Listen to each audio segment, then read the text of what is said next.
Hello friends, welcome back. स्वागत है आप सभी के एक बार फिर से आपके अपने यूट्यूब चैनल स्मार्ट स्टडी में। तो साथियों, आज इस क्लास में देखेंगे सामान्य विज्ञान के महत्वपूर्ण क्वेश्चन। ठीक है, विज्ञान के वो क्वेश्चन जो बार बार एग्जाम्स में आ रहे हैं और अभी आने वाले एग्जाम्स के लिए मोस्ट इंपॉर्टेंट है। सारे क्वेश्चन सिलेक्टेड और एक्सपेक्टेड क्वेश्चन है आपके एग्जाम के लिए, तो कंप्लीट पूरा वीडियो को देखिएगा। सभी से रिक्वेस्ट है, क्लास को एक लाइक कर दीजिए, शेयर करिए, नए साथी जितने हैं सब्सक्राइब कर लेना चैनल को। पहला क्वेश्चन ये रहा स्क्रीन पर, निम्न में से कौन सा एक अग्नि को सही तरीके से वर्णित करता है। अग्नि क्या है साथियों, अग्नि को इनमें से कौन सही तरीके से वर्णित करता है। तो देखिए, करेक्ट आएगा एक लंबी दूरी की missile. Option number C correct आएगा, अग्नि एक लंबी दूरी की मिसाइल है ना। आगे देखिए, डिजिटल सर्किट में निम्नलिखित में से कौन इसके बिल्डिंग ब्लॉक के रूप में जाना जाता है। तो देखो करेक्ट आएगा ऑप्शन नंबर 3 लॉजिक गेट्स। आगे देखिए, बिल्कुल फास्ट कराएंगे।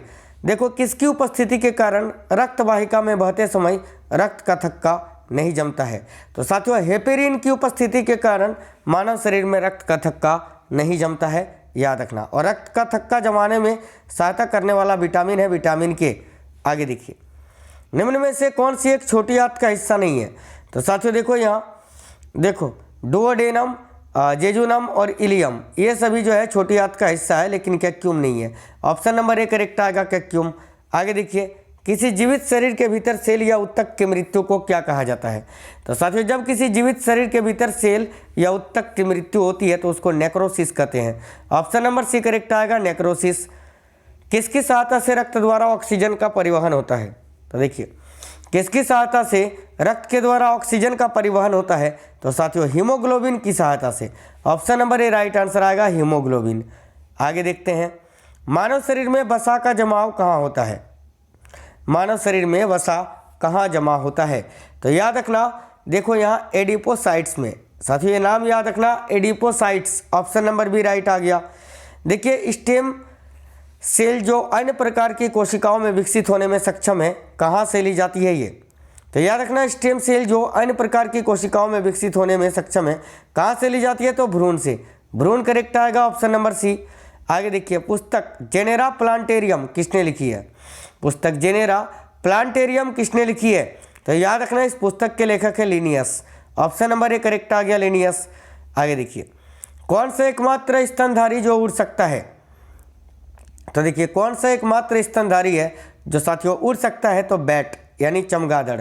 ऑप्शन नंबर 2 राइट आंसर आ गया, याद रखिए। आगे देखिए, तो साथियों ये रहा स्क्रीन पर, देखो पक्षी जो पानी में तैरते हैं उनमें क्या होता है। तो साथियों, वह पक्षी जो पानी में तैर सकते हैं, जैसे कि बतख, तो देखो उनकी जो पैर होती है वो वेब बेड पैर होती है। बतख का पेड़ देखते हो ना कैसा होता है, बिल्कुल वेब बेड पैर। ऑप्शन नंबर ए करेक्ट है। पानी की अतिरिक्त आर्सेनिक की उपस्थिति के कारण निम्नलिखित में से कौन सी बीमारी होती है। तो पानी में अगर अतिरिक्त आर्सेनिक की उपस्थिति हो तो साथियों कौन सा बीमारी होगा।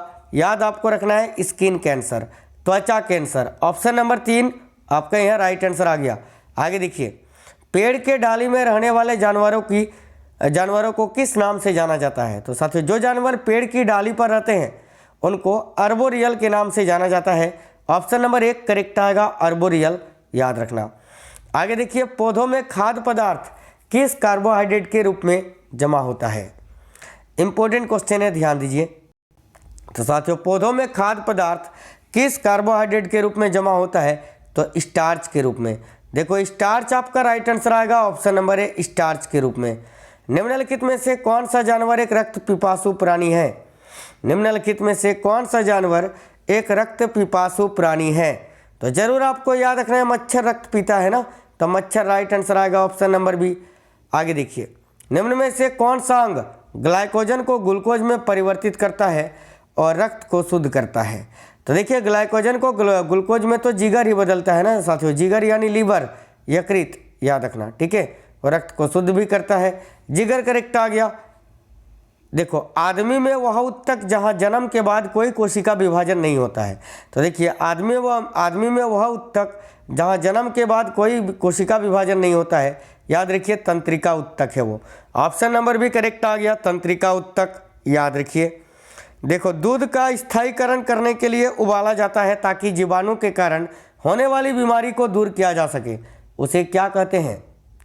तो साथियों, याद आपको रखना है बिल्कुल, ऑप्शन नंबर ए पाश्चराइजेशन, बिल्कुल करेक्ट आ गया, पाश्चराइजेशन। देखिए आगे, कॉकरोच पानी में जीवित नहीं रह सकता है क्योंकि इसका श्वसन अंग कैसा होता है। तो साथियों कॉकरोच को अगर पानी में डाल दोगे ना तो वह जीवित नहीं रह पाएगा। इसका कारण क्या है? क्योंकि उसका श्वसन अंग होता है ट्रेचिया। ऑप्शन नंबर 2 करेक्ट आ गया, ट्रेचिया। याद रखना। माइटोकॉन्ड्रिया किसके द्वारा खोजा गया था? तो साथियों माइटोकॉन्ड्रिया की खोज किसने करी थी, जिसको कोशिका का पावर हाउस बोला जाता है? तो याद रखना, रिचर्ड अल्टमैन ने। Richard Altman, option number D correct आ गया। यहाँ याद रखिए सभी। आगे देखिए, पौधों को वायुमंडल में पुनर्विनीकरण सूक्ष्मजीवों की सहायता से किया जाता है, जिसे क्या कहा जाता है? तो देखिए, पौधों को वायुमंडल में पुनर्विनीकरण सूक्ष्मजीवों की सहायता से किया जाता है, जिसे विघटनकारी कहा जाता है।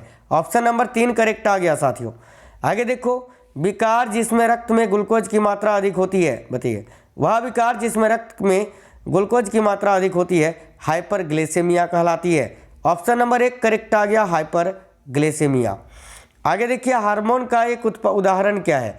इनमें से कौन सा एक हार्मोन का उदाहरण है? तो साथियों याद रखना, ऑक्सीटोसिन। ऑक्सीटोसिन एक हार्मोन है। आगे देखिए क्वेश्चन, दांत की सड़न को कम करने के लिए सभी टूथपेस्टों में क्या होता है? तो साथियों दांत की सड़न को कम करने के लिए सभी टूथपेस्टों में क्या होता है? तो याद रखना, ऑप्शन नंबर 2 फ्लोराइड। फ्लोराइड यहाँ करेक्ट आ गया। आगे देखिए, कौन सी अंतस्रावी ग्रंथि है जो छाती गुहा में पाई जाती है? तो साथियों याद रखना, थ्यूमस ग्रंथि, या जिसको थाइमस बोलते हैं, ठीक है, थाइमस ग्रंथि।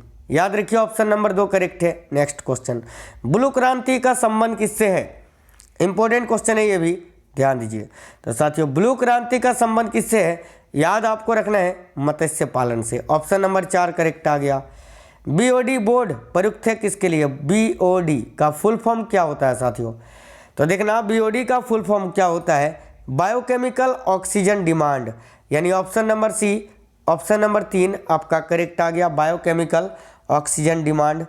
आगे देखिए, एमिनो एसिड इनमें से किसके संश्लेषण के लिए आवश्यक होते हैं? एमिनो एसिड्स इनमें से किसके संश्लेषण के लिए आवश्यक होते हैं? जरूर याद रखना, प्रोटीन के संश्लेषण के लिए। तो ऑप्शन नंबर 3 यहाँ करेक्ट आ गया, प्रोटीन के।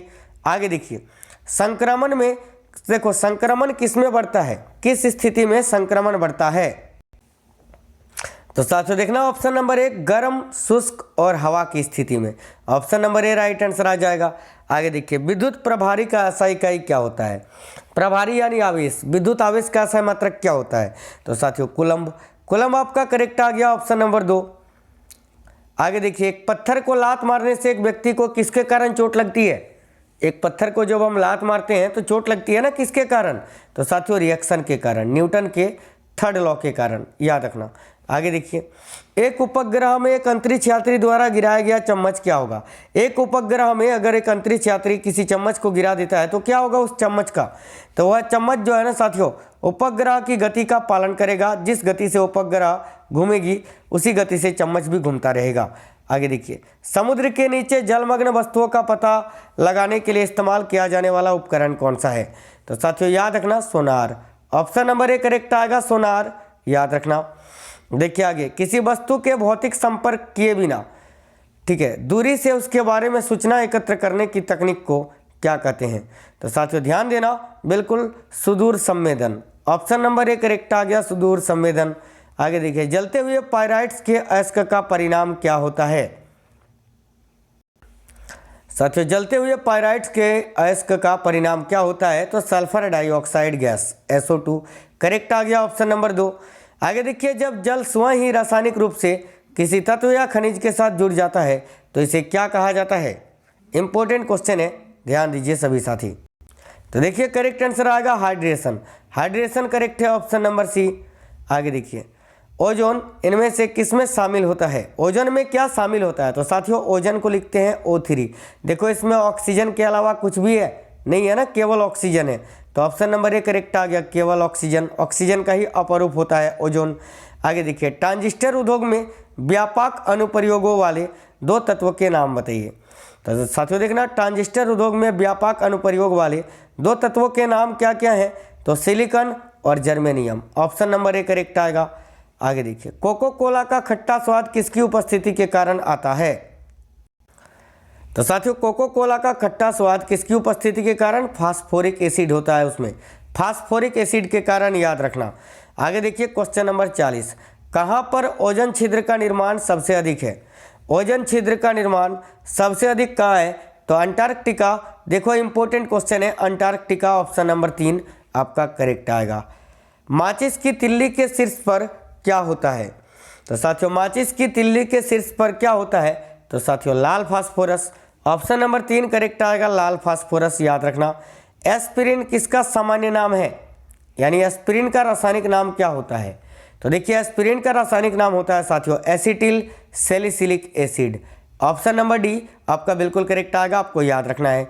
आगे देखिए गैसों के गतिज सिद्धांत के अनुसार परम शून्य ताप पर गैस के अणु क्या होता है? तो साथियों गैसों के गतिज सिद्धांत के अनुसार परम शून्य ताप पर गैस के अणु गति करना बंद कर देते हैं। ऑप्शन नंबर डी करेक्ट आ गया, याद रखिए। आगे देखिए परमाणु जिसमें प्रोटॉन की संख्या एक समान है लेकिन न्यूट्रॉन की संख्या अलग अलग है, इसको किस रूप में जानते हैं? तो प्रोटॉन की संख्या समान होगा यानी आइसोटॉप। ठीक है, याद रखिए ऑप्शन नंबर डी आपका करेक्ट आएगा, आइसोटॉप यहाँ करेक्ट आएगा यानी समस्थानिक। आगे देखिए मोनाजाइट इनमें से किसका एक अयस्क है? तो साथियों मोनाजाइट बालू से क्या निकाला जाता है? थोरियम। और सबसे अधिक भारत के किस राज्य से? तो केरल राज्य से। पूरे विश्व में सबसे अधिक थोरियम का उत्पादन भारत में ही होता है। आगे देखिए अगला क्वेश्चन, हीलियम के नाभिक में क्या होता है? तो साथियों हीलियम का परमाणु संख्या 2 होता है। इसका मतलब ये है कि इसमें 2 प्रोटॉन और 2 न्यूट्रॉन होता है। ऑप्शन नंबर 3 करेक्ट आएगा, 2 प्रोटॉन और 2 न्यूट्रॉन। आगे देखिए रेडियोधर्मिता को किसके द्वारा मापा जाता है? तो साथियों रेडियोधर्मिता को गीगर काउंटर के द्वारा मापा जाता है। Option number B right answer है, गीगर काउंटर के द्वारा। आगे देखिए जर्मन चांदी में चांदी का प्रतिशत कितना प्रतिशत होता है? तो साथियों जर्मन सिल्वर में चांदी का प्रतिशत बिल्कुल 0% होता है, 0%, याद रखिए ऑप्शन नंबर सी करेक्ट आएगा। देखिए आगे ये रहा क्वेश्चन, भारत में मलेरिया के 65% मामलों के लिए निम्नलिखित में से कौन सा परजीवी जिम्मेदार है? तो पी बेबाक्स, याद रखना ऑप्शन नंबर बी करेक्ट है। आगे देखिए अंतिम क्वेश्चन, मधुमक्खी का जहर कैसा होता है? तो साथियों मधुमक्खी जो डंक मारती है उसका जहर बिल्कुल एसिडिक होता है, अम्लीय होता है, याद रखिए ऑप्शन नंबर ए करेक्ट आ गया। तो साथियों ये सुपर फास्ट क्लास थी जो मैंने करा दिया। अब आप सभी साथियों का फर्ज बनता है क्लास को अपना एक प्यारा सा लाइक करना। तो सभी मिलकर क्लास को लाइक शेयर कर दीजिए। नए साथी जितने हैं चैनल सब्सक्राइब करके बेल आइकन ऑन कर लेना। और आप हमें कमेंट बॉक्स में कमेंट करके ये जरूर बताना साथियों आपको ये क्लास कैसा लगा है, सुपर फास्ट कराए हैं, ये क्वेश्चंस कैसे थे, ये आप हमें कमेंट बॉक्स में कमेंट करके जरूर बताइए। सभी साथी लाइक शेयर कर देना। मिलते हैं नेक्स्ट क्लास में, तब तक स्वस्थ रहिए, खुश रहिए, खूब मन लगाकर अच्छे से पढ़ाई करिए। तो साथियों चले फिर मिलते हैं नेक्स्ट क्लास में, तब तक के लिए जय हिंद।